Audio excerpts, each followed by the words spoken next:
سڵتان لەبێ فەرمونی و کورتێک لە هەواڵەکان.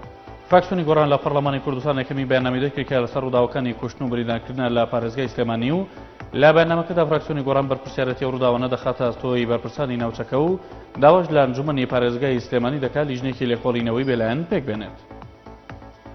کاتژمێر 9:51 خۆڵکی سەر لە بەیانی ئەمڕۆ مەلەرزەیەکی بەهێز باگوڕی 5.4 پلە بە پێوەری ڕێختەر ناوچەکانی کەلار و خانەقین و سعدیە و جەلەولای ئەژاند و لە سلێمانی کەرکووک و چەمچەماڵ و بەغداش هەست بە کاریگەری مەلەرزەکە کراوە، بەڵام هیچ زەرورزیانێکی مادی و گیانی بەدواوە نەبووە.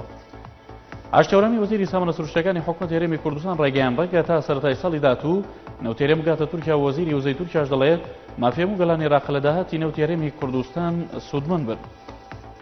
بڕیارە سبەی یەکگرتووەکان لە سەرپرسی پێگەێنانی حکوومەت دەست پێ بکەنەوە و وەفدی دانوستکاری پارتی دیموکراتی کوردستانیش لەگەڵ هەرێک لە بژوتنەوەی ئیسلامی و حەزبی سۆسیالیست و ڕاستی سێەم کۆ دەبێتەوە.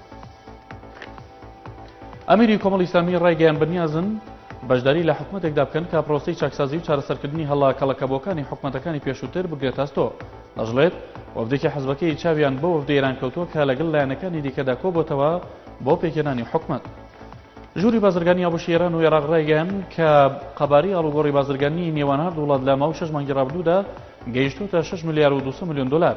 تاکیدیشی کردەوە کە لە سەدا 60 هەناردەکانی ئێران بۆ عێراق لە ڕێگەی خاکی هەرێمی کوردستانەوە گوازراوەتەوە.